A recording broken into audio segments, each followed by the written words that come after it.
आज फिर मेरे YouTube channel math tutor with Sumit Tanwar पर एक नया वीडियो लेकर आया हूँ। इस वीडियो में आप लोगों को मिलेगा एक्सरसाइज जो आपका चैप्टर फर्स्ट है उसकी एक्सरसाइज 1.2 और 1.2 से पहले अपने थोड़ा सा उसको इंट्रो जरूर करेंगे कि 1.2 कंपोजिट फंक्शन के अंदर आपको क्या देखने को मिलेगा। तो मैंने आपको कल भी बताया था, आप आज टॉपिक पढ़ोगे कौन सा, प्रतिलोम फलन। तो प्रतिलोम फलन होता क्या है, सबसे पहले तो अपने उसकी बात कर लेते हैं, प्रतिलोम फलन। तो इस फलन को बताने से पहले मैं आप लोगों को थोड़ी सी इंफॉर्मेशन देना चाहता हूँ। वो इंफॉर्मेशन क्या है, मैंने अपना एक नया टेलीग्राम चैनल बनाया है।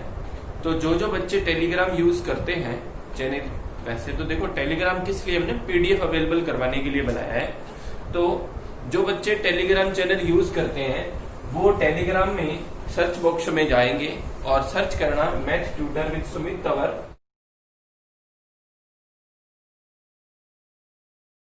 वहां आपको मेरा चैनल मिल जाएगा, उस चैनल को सब्सक्राइब कर लेना। आपको उस पे पीडीएफ मिलना स्टार्ट हो जाएगी। चैनल को फॉलो करोगे, सब्सक्राइब करने का मतलब फॉलो करना। यूट्यूब में सब्सक्राइब होता है, उसी तरह से फेसबुक, व्हाट्सएप, ट्विटर पर फॉलो होता है। तो आप मेरे टेलीग्राम चैनल को फॉलो कर लोगे तो आपको पीडीएफ भी अवेलेबल होने लग जाएगा। टेलीग्राम चैनल में आपको जाके math tutor with Sumit Tanwar इतना ही टाइप करना है, आपको मिल जाएगा। मेरी फोटो लगी हुई होगी और उस फोटो से आप लोगों को मेरा यूट्यूब टेलीग्राम चैनल मिल जाएगा, ठीक है ना। उसको आप फॉलो कर लीजिएगा।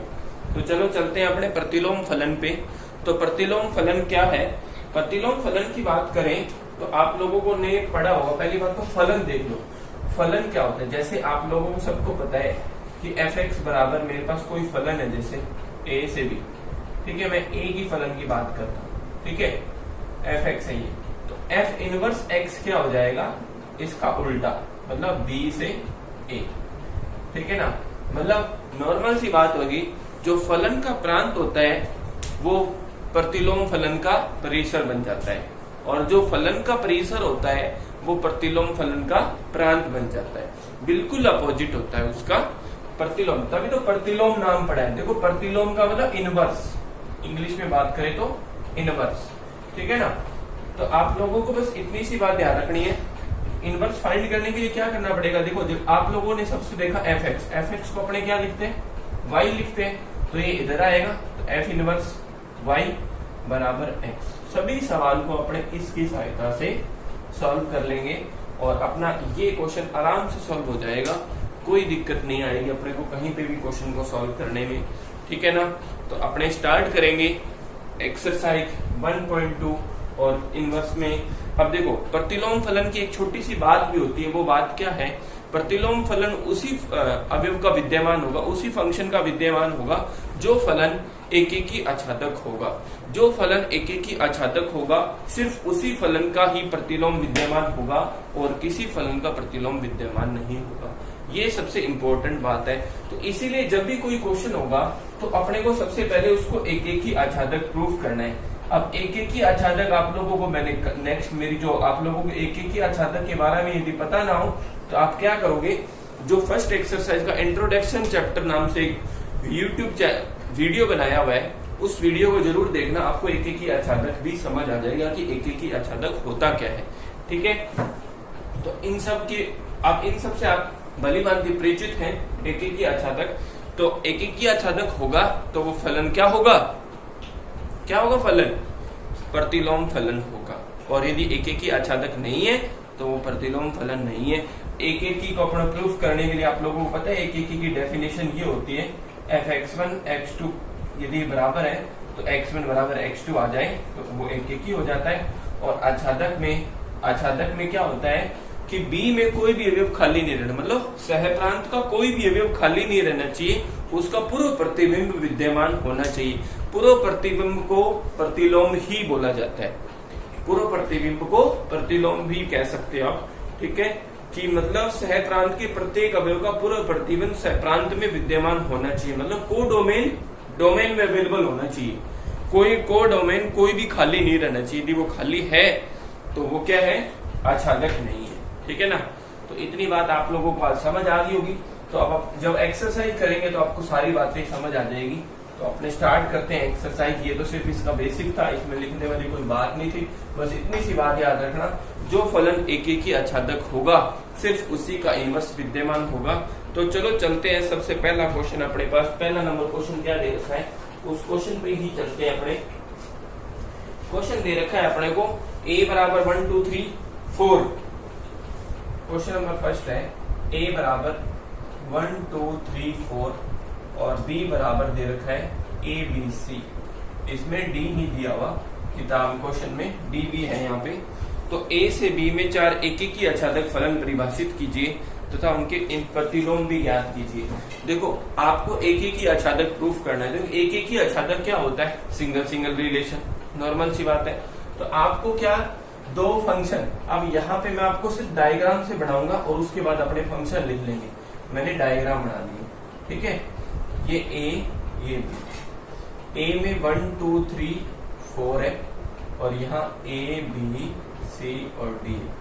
तो आपको 4 एक एक ही आच्छादक फलन बनाने, तो 4 बनाने तो नंबर 1 तो यही बन गया। तो f, इसको मैं fx से लिख लेता हूं एक बार। तो मेरे पास fx क्या आ जाएगा, 1a 2b 3c 4d 4d, ठीक है ना। और एक और बनाने चला, तो अब आपको पता है इसको मैं ऐसे कर दूं तो ये फंक्शन नहीं रहेगा ना,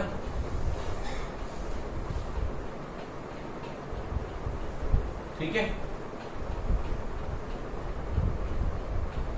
और यदि अब यहाँ पे भी खाली रह जाएगा तो ये आच्छादक नहीं होगा, समझ आ रही है ना बात। यदि ये भी खाली रह जाएगा तो वो आच्छादक नहीं होगा, ये भी ध्यान में रख के चलना।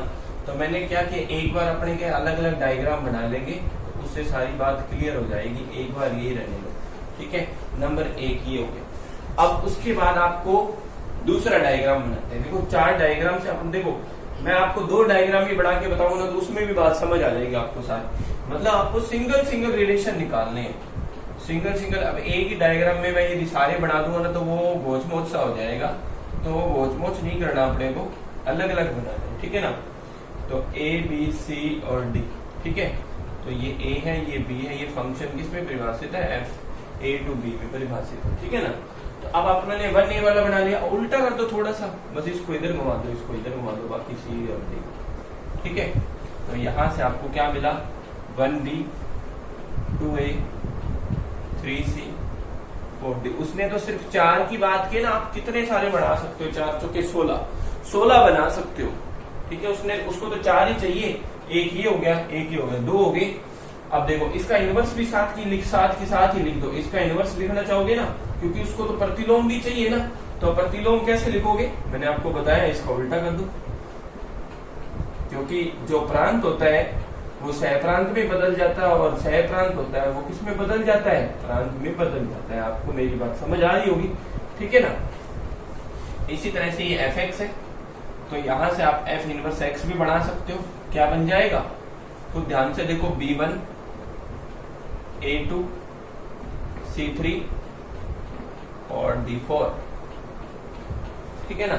इसी तरह से आपको 4 बनाने, तो 2 मैंने बना दिया। तो आई होप आपको समझ आ गई होगी बात क्या कहना चाहता हूं मैं क्वेश्चन में, कि आपको सिंगल सिंगल रिलेशन बनाने हैं और a के अंदर यदि कोई भी डबल रिलेशन, a यदि कोई खाली है, मतलब प्रांत का कोई भी आप खाली छोड़ दोगे तो वो फंक्शन होगा क्या, फंक्शन कभी होगा ही नहीं, क्योंकि a में कभी भी कोई अवयव खाली नहीं रहता और कभी भी 2 रिलेशन एक साथ नहीं बनते हैं। तो a में कोई भी आपको 2 रिलेशन एक साथ नहीं बनाने हैं और कोई भी खाली नहीं छोड़ना है, सारों की सिंगल सिंगल रिलेशन बनाने हैं, तो आप प्रांत बना सकते हो। आगे बात समझ में, तो आप ऐसे करो, 2 मैंने बना दिए।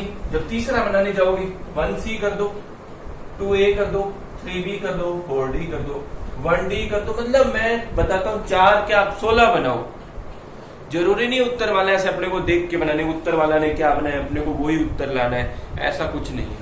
आपको जो जचे वो बनाओ, ठीक है। तो आपको ये बात समझ आ गई होगी कि मैंने 2 बनाए, आपको 2 और बनाने, उसने 4 की बात करी है तो आप 2 और कोई से भी बना सकते हो, ठीक है। तो वीडियो पॉज कीजिए, इसको नोट कीजिए, चलेंगे अपने नेक्स्ट क्वेश्चन पे।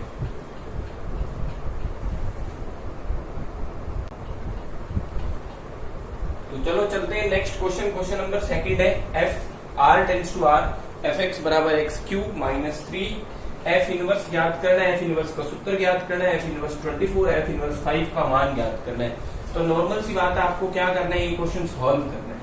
ठीक है, इस क्वेश्चन को सॉल्व किस तरह से, एफ इनवर्स, तो देखो एफ इनवर्स विद्यमान है या नहीं है, तो एफ इनवर्स विद्यमान कब नहीं होगा, जब फंक्शन में आपको एक ही आच्छादक होगा तो ही एफ इनवर्स विद्यमान होगा, तो ही ये आगे क्वेश्चन सॉल्व होगा।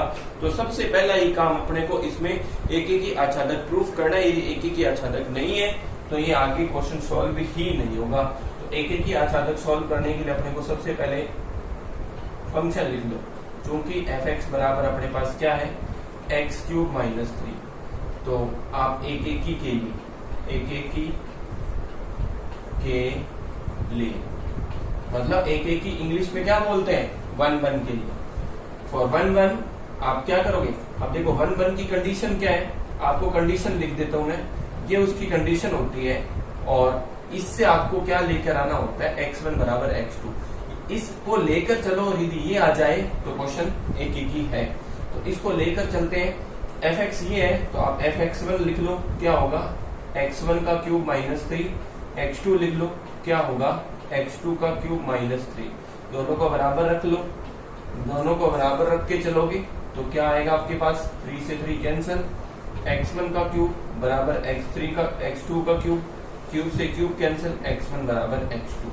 तो ये अपने बराबर लेकर चले और ये दोनों बराबर आ गए, दैट मीन ये फलन क्या है, क्योंकि fx एक ही है।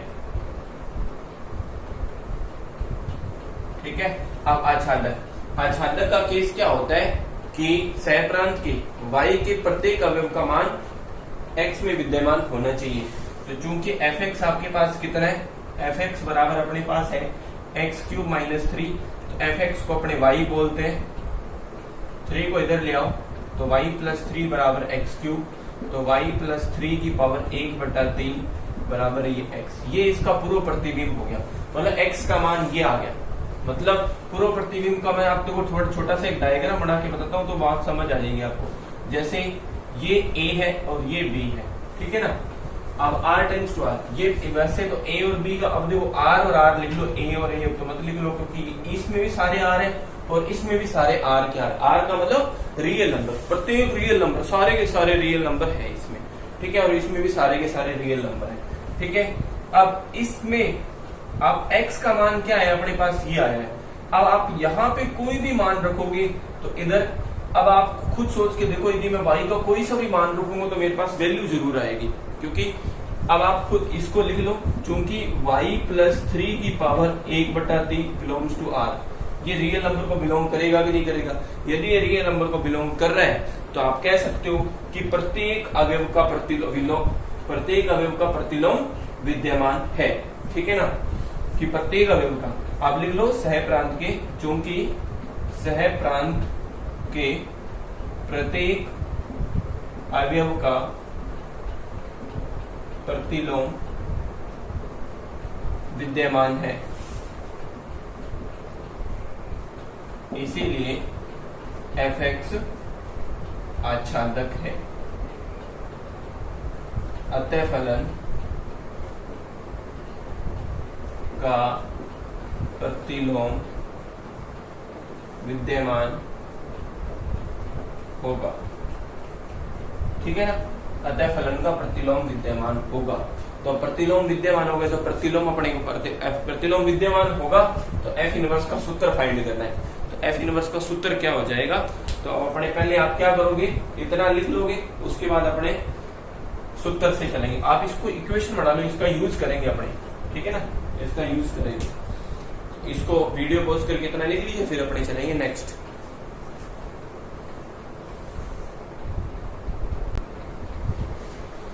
तो चलो देखते हैं, अपने इसको सॉल्व करेंगे कि x बराबर ये आ गया, अपने को फाइंड करना था, अपने ये सूत्र फाइंड करना है, ठीक है। तो इसी का यूज करेंगे अपने। अब देखो, आपको समीकरण 1, अब आपको पता है चूंकि fx बराबर क्या होता है, y होता है, तो यहां से आप क्या कह दोगे, x बराबर f इनवर्स y आ जाएगा, तो 1 से एक से आपको क्या पता चलेगा, x की वैल्यू क्या है ये, तो y प्लस 3 की पावर 1/3 बराबर f इनवर्स y।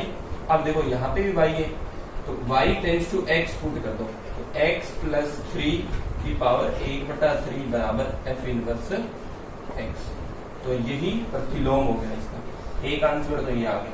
अब अपने को क्या फाइंड करना है, f इनवर्स 24, तो x बराबर 24 पुट कर दो।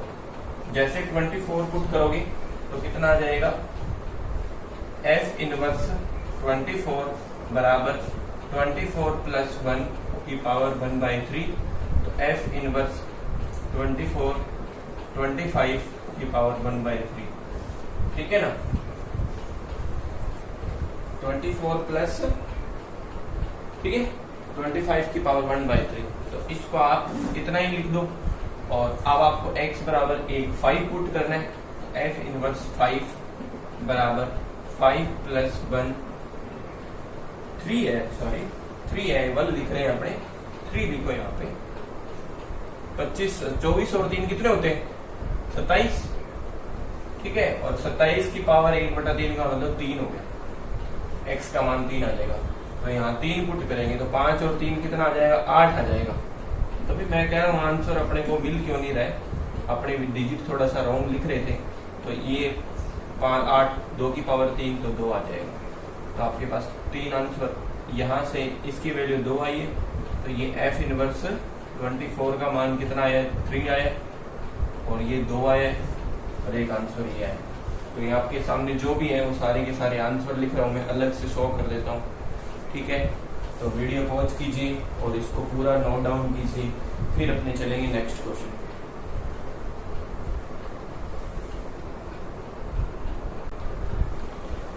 तो देखिए क्वेश्चन नंबर 3 आ गया आपके सामने, जो बिल्कुल 2 नंबर के क्वेश्चन जैसा है। तो आपको करना क्या है, f r tends to r है, fx ये और ये दोनों में f इनवर्स ज्ञात करना है।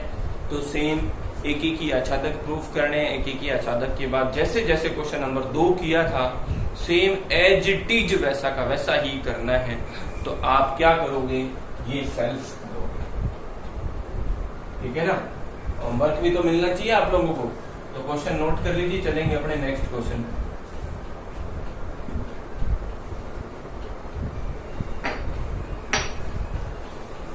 तो आगे वाला क्वेश्चन है क्वेश्चन नंबर 4। क्या दे रखा आपको, दे रखा है a बराबर 1 2 3 4, b बराबर 3 5 7 9, c बराबर 7 23 47 49, और f दे रखा है a tends to b, fx दे रखा है 2x प्लस 1, फिर g दे रखा है b टेंस टू c, और gx दे रखा है आपको x² - 2, ठीक है। तो आपको GOF इनवर्स फाइंड करने को कह रहा है, और क्या फाइंड करने को कह रहा है, f इनवर्स और g इनवर्स फाइंड करने को कह रहा है, ठीक है ना। वो कर्मित युग्म के रूप में लिखना है। तो कर्मित युग्म आप लोगों को पता है कर्मित युग्म क्या होता है, पेयर के रूप में, ठीक है ना। तो चलो चलते हैं अपने क्वेश्चन नंबर 4 की ओर। इस 4 को अपने सॉल्व करेंगे। तो यहाँ से सॉल्यूशन है अपना, ठीक है ना। यहाँ बोर्ड में हाफ लेके चलता हूँ, आप लोगों को पता है, इसीलिए मैं क्वेश्चन को पूरा इधर लिखता हूँ, इधर भी क्वेश्चन सॉल्व करते हैं अपने, ठीक है ना। तो a b c 3 दे रखे हैं, फंक्शन a से b। तो सबसे पहले तो देख लेंगे कि गॉफ, जो गॉफ है वो परिभाषित किस में होगा। पहली बात तो होगा कि नहीं होगा। तो गॉफ इनवर्स की तो दूर की बात है, पहले गॉफ ही देख लो ना। गॉफ परिभाषित, तो गॉफ इनवर्स भी परिभाषित हो ही जाएगी। तो सबसे पहले अपने बात करते हैं गॉफ की। तो गॉफ देखा अपनों ने f, तो f किस में परिभाषित है, f है तो इसका कोडोमेन, तो कोडोमेन कौन है, b, और g का डोमेन b, तो दोनों बराबर है।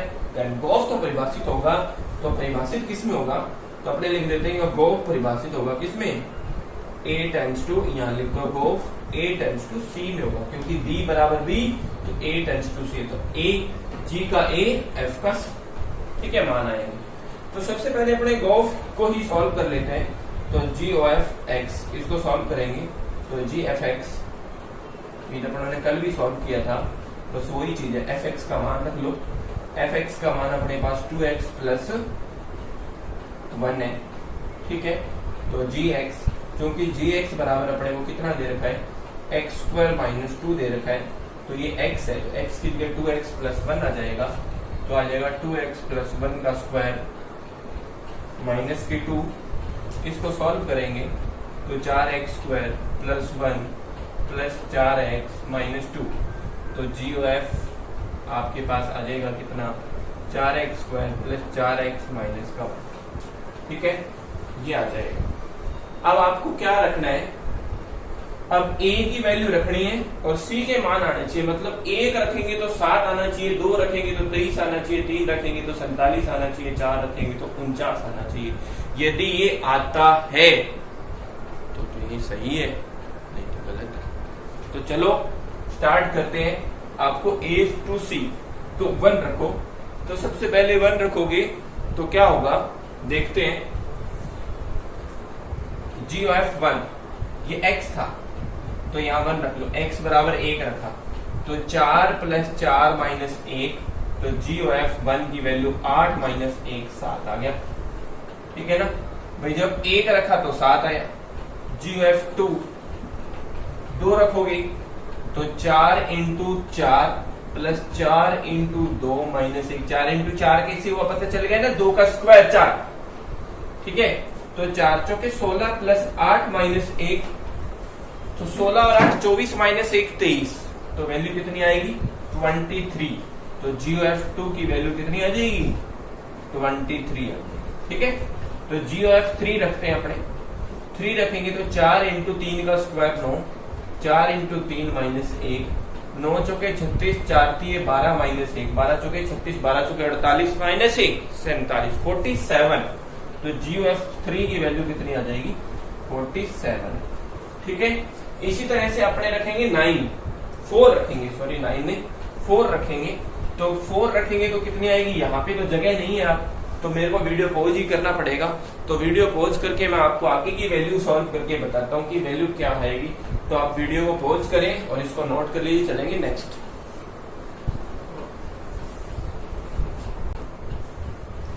तो चलो चलते हैं, x बराबर 4 रखो, तो जी ऑफ 4 बराबर कितना आ जाएगा 4 इंटू 16 प्लस 4 इंटू 4 माइनस 1, 16 चौक 12 चौके 16 16 32 16 43 16 चौके 64 होता है, प्लस 16 माइनस 1 कितना आ जाएगा 4 की स्क्वायर 16, तो ये कितना आएगी अपने पास वैल्यू आएगी इसकी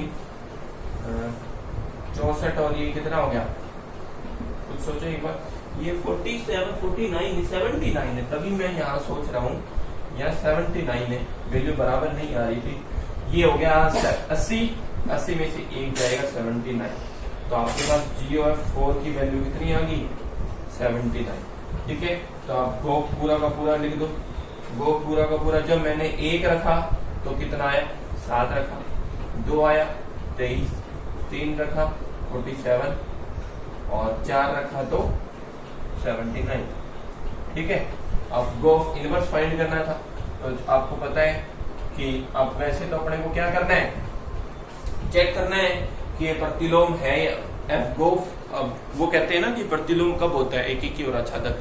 तो आप स्पष्ट देख रहे हो एक की आच्छादक है कि कोई भी डबल वैल्यू नहीं आ रही है, और 1 की वैल्यू 7, 2 की 23, 3 की 47 और 4 की 79, मतलब सबकी अलग अलग सिंगल सिंगल रिलेशन आपको दिख रहा है, सिंगल सिंगल रिलेशन है, तो एक ही आच्छादक है ये, तो इसका इनवर्स विद्यमान हो गई। तो इनवर्स विद्यमान होगा तो आप इसको उल्टा लिख दो, 7 1 23 2 47 3 और 79 4, ठीक है। और आपको उसने कहा कि एफ इनवर्स ऑफ ये भी फाइंड करना है, F inverse of ji inverse, ठीक है ना। तो आपको पता है चूंकि जी ओ एफ इनवर्स किसके बराबर होता है, एफ इनवर्स और जी इनवर्स, थ्योरम है ये, तो यहाँ लिख लो थ्योरम से। वैसे तो देखो जरूरत नहीं है अपने को, बस डायरेक्ट लिख दोगे ना कि ये दोनों बराबर होते हैं, तो जो इसकी वैल्यू है वो इसकी वैल्यू आएगी, ठीक है ना। तो आपको इतना ही सॉल्व करना है, ज्यादा अपने को लेंथ ही नहीं सॉल्व करना, तो आप इतना सॉल्व कर दोगे आपका क्वेश्चन सॉल्व हो जाएगा। तो वीडियो पॉज कर लीजिए और इसको नोट कर लीजिए।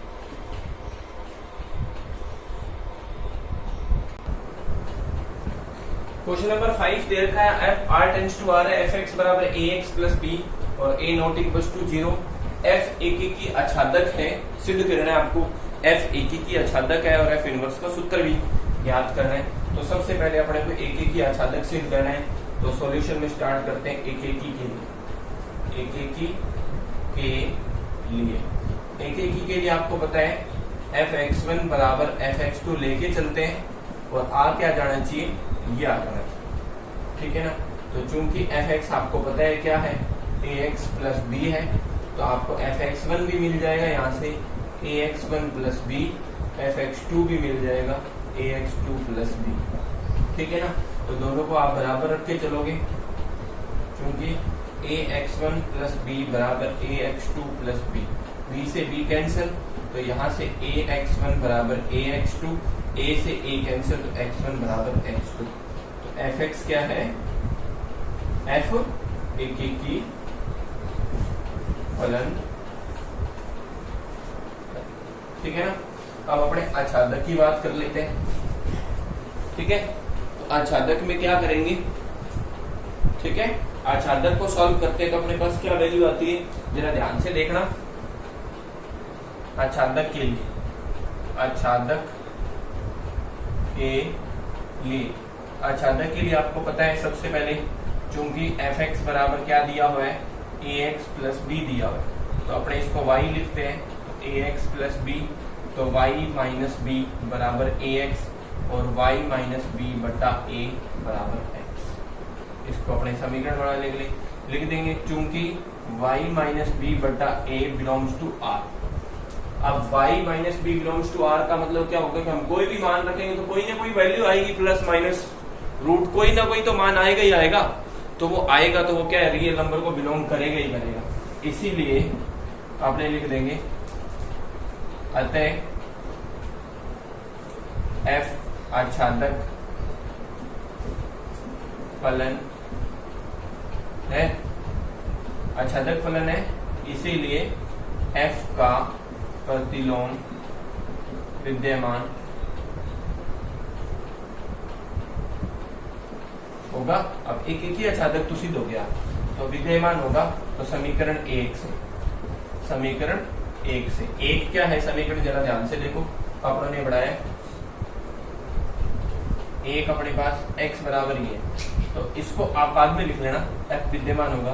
तो चूंकि एफ एक्स बराबर अपने पास कितना है, एफ एक्स बराबर अपने पास ए एक्स प्लस बी है, ठीक है। इसको मैं एफ एक्स बराबर अपने y बोलते हैं ना, प्रतिलोम ज्ञात कर रहे हैं ना, सूत्र ज्ञात कर रहे हैं, एफ एक्स बराबर y लिख लो, तो x बराबर एफ इनवर्स y। तो समीकरण एक से ऐसा ही किया था पहले क्वेश्चन में, एक से, तो y माइनस बी बटा ए बराबर एफ इनवर्स y। तो यदि x बराबर y बराबर यदि मैं x पुट कर दूं तो मेरे पास f इनवर्स x बराबर क्या आ जाएगा, x माइनस बी बटा ए। तो यही मेरे पास फॉर्मूला होता है, मतलब मेरा क्वेश्चन इतना ही सॉल्व करना है, ठीक है ना। तो आई होप आपको ये पूरा क्वेश्चन समझ आया होगा, ठीक है। वीडियो पॉज कीजिए, पूरा क्वेश्चन लिखिए, बहुत अच्छा क्वेश्चन है, बहुत सिंपल क्वेश्चन है इस चैप्टर के, तो आप वीडियो पॉज करके इसको नोट कर सकते हैं। चलेंगे अपने नेक्स्ट क्वेश्चन।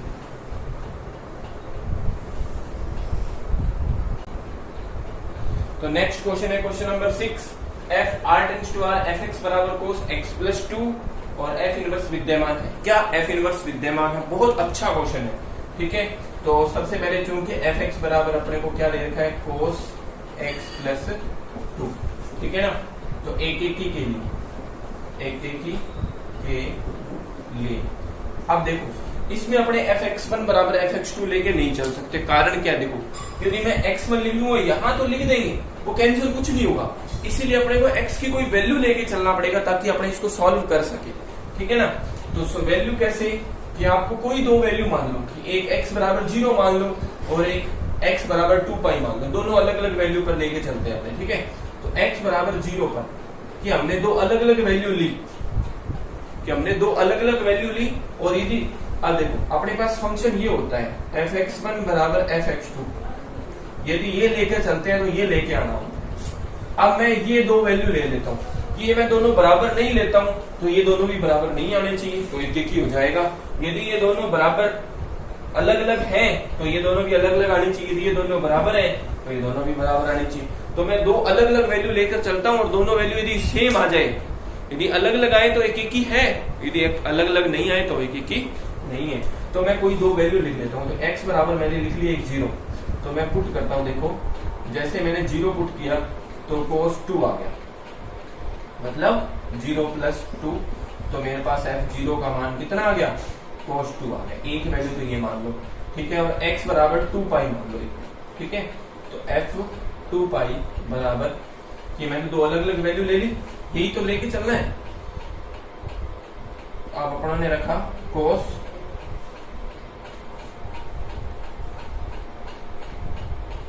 कितना 2 पाई प्लस 2।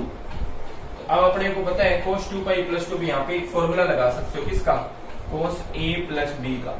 आपको पता है cos a प्लस b का सूत्र क्या होता है, cos a cos b minus sin a sin b, ठीक है। ये सूत्र होता है। इस सूत्र को अप्लाई करोगे ना जैसे, तो आपके पास f2 पाई का मान कितना आ जाएगा, cos 2 ही आ जाएगा, मतलब वापस यही वैल्यू आ जाएगी। समीकरण 1 से 2 लिख दो इसको, तो 1 व 2 से, 1 व 2 से क्या हुआ, f0 बराबर आ गया किसके, 2 पाई के। कि हम दो वैल्यू अलग अलग लेके चले थे लेकिन वो दोनों बराबर आ रहे। अलग अलग लेके चले तो अलग अलग ही आना चाहिए था, भाई बराबर लेके चलते तो बराबर आना चाहिए था। अब दो अलग अलग वैल्यू लेके चले और दोनों बराबर आ गए, इसीलिए फलन एक एक ही नहीं है, फलन एक एक ही नहीं है। और जो फलन एक एक ही नहीं है, आच्छादक तो दूर की बात है, तो एक एक ही नहीं है तो अपने को तो एक एक ही आच्छादक लेके चलेंगे तो ही विद्यमान होगा। तो आप लिख देंगे अतः प्रतिलोम विद्यमान नहीं है।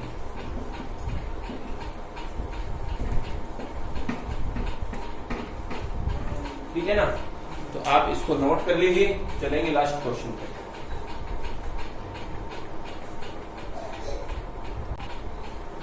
तो चलो चलते हैं अपने लास्ट क्वेश्चन की ओर। तो इस लास्ट क्वेश्चन में आपको क्या देखने को मिलेगा कि f इनवर्स ज्ञात करना यदि विद्यमान है तो, यदि विद्यमान नहीं है तो अलग बात है। तो चलो स्टार्ट करते हैं इस क्वेश्चन को। तो fx बराबर 3x है, ठीक है ना। तो आपको ये, अब देखो fx किसको बोलते हो, y को, कि आपके पास दो फंक्शन है, इधर और इधर। इधर तो लिखा हुआ है a, इधर भी लिखा हुआ है b। ये फंक्शन fx लिख दिया मैंने, कितना 3x। यहाँ आपके पास 0, -1, -3, 2 है, इधर -9, -3, 0 और 6 है। कि आप 0, -1, -3, 2 रख के देखोगे रिलेशन क्या बनता है, रिलेशन बढ़ता है एक एक ही आच्छादक का तो f इनवर्स विद्यमान होगा। यदि रिलेशन नहीं बढ़ता है एक एक ही आच्छादक का तो f इनवर्स विद्यमान नहीं होगा। तो स्टार्ट करते हैं अपने कि x बराबर मैं पहले 0 रख लेता हूं। तो जैसे मैंने 0 रखा तो मेरे पास कितना आ गया, 3 × 0, क्योंकि fx मेरा कितना है 3x है। तो 3 × 0 तो f0 का मान भी कितना आ गया, जब x 0 रखा तो ये भी कितना आ गया 0। अब मैं कितना रख लेता हूँ दूसरी वैल्यू -1, x बराबर -1, f -1 बराबर 3 × -1, तो यहाँ से f -1 की वैल्यू भी -3 आ गई। x बराबर मैं तीसरी वैल्यू -3 रख लेता हूँ, तो -3, 3 × -3, देन f -3 की वैल्यू कितनी आ गई, -9। चौथी वैल्यू मैं 2 रख लेता हूँ, x बराबर 2, तो जैसे 2 रख रहा हूँ तो कितना आ रहा है, f2 बराबर 6, ठीक है। तो मैंने आपको देखा, आप लोगों ने देखा कि मेरे पास जो 3 वैल्यू है, अलग अलग 4 वैल्यू, उस 4 वैल्यू से फंक्शन जो बना रहा है, यहाँ था 0, -1, -3 और 2, इधर था -9, -3, 0 और 6। कि जब मैंने 0 रखा तो मेरे पास वैल्यू कितनी आई, 0 आई। जब मैंने -1 रखा तो मेरे पास वैल्यू कितनी आई, -3 आई। जब मैंने -3 रखा तो मेरे पास -9 है। और जब मैंने 2 रखा तो देखो सबका सिंगल सिंगल रिलेशन बन रहा है। अतः फलन एक एक ही आच्छादक है। और फलन अपना पास क्या बन जाएगा, fx। यदि इसको क्रमित युग्म में लिखना चाहेंगे, 0 रख रहे हैं तो 0, 0 आ रहा है, ठीक है। -1 रखा तो माइनस का 1 रखा तो माइनस का 3 आ रहा है, ठीक है, माइनस का 3 रखा तो माइनस का 9 आ रहा है, 2 रखा तो 6 आ रहा है। तो यहां से उसने एफ इनवर्स पूछा था, तो इनवर्स आपको पता है क्या हो जाएगा, इनवर्स ये पूरा का पूरा अपोजिट हो जाएगा, 0 0 -3 -1 माइनस का 9 माइनस का 3 6 और 2, ठीक है, ये आपका आंसर हो जाएगा। तो मैंने आपको एक क्वेश्चन सॉल्व कर दिया, इसके बाकी 3 क्वेश्चन है वो आप सेल्फ सॉल्व करेंगे, क्योंकि बहुत आसान क्वेश्चन है।